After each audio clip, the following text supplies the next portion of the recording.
Hey, welcome to Project Passion. So, in our last video, we gave a little tease about what today's video is going to be.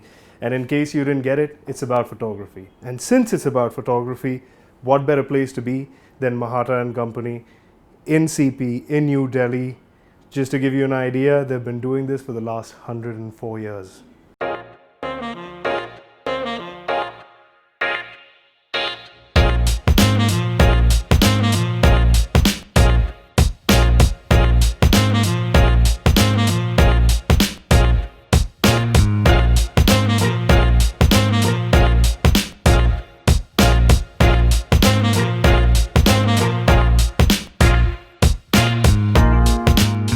Since we're at Mahatta&Co, today we're going to use their studio to do the interview. Let's go do this. In 1915, the name Mahatta was coined because the Britishers could not pronounce the name Mehta properly. So Mehta became Mahatta, and the name has stuck. My father maybe was one of the first Indians to go to England to study photography. And when he came back to India, he started the first color lab in India. At that time, there was so much work that we would give time of say 10 to 15 days to the customer when he gave in the film. Oh, yeah. And people thought we were sending it outside to get a person. It wasn't that. The question was so much of volume. And there was just, so much of volume of work that we had to do it, and they thought we were sending it to Connaught. The whole scenario has come down to a single room now. You literally work for your black and whites to prints, or you're working for your color prints, or you want any sepia prints. All comes down to that computer and that same printer.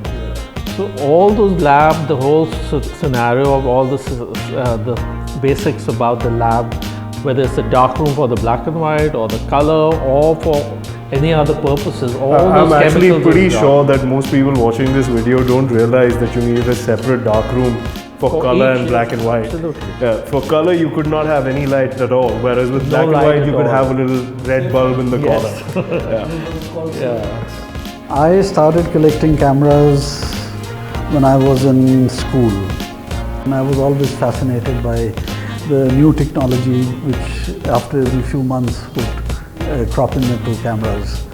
So I started collecting cameras which were not being used. And then once I started earning money, I started buying them from various junkyards and from eBay and from all over, wherever I could sort of look. And people also sort of came in and gifted me the cameras. They're seeing so many cameras lying around and said, "What do you do?" I said, "I collect cameras." "And you don't want to sell them?" "No, I don't, never sell them."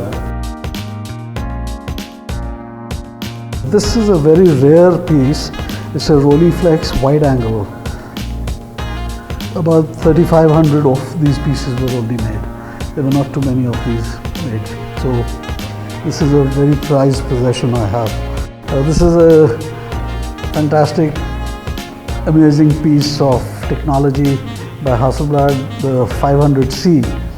And I don't know how much I've shot on this. It's amazing.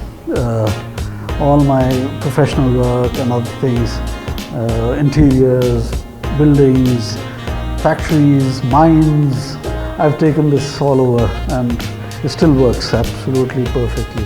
Another workhorse which changed how people would shoot was the Nikon F. This is a modular camera. Again, every part is changeable. It was you could attach a motor drive to it. You could take off the what you call this meter head and put a non-meter head, and it was again an amazing camera of its time.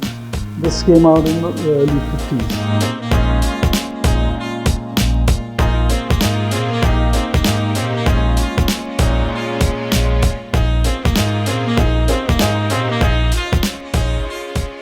So today we've been talking to the third generation at Mahatta&Co.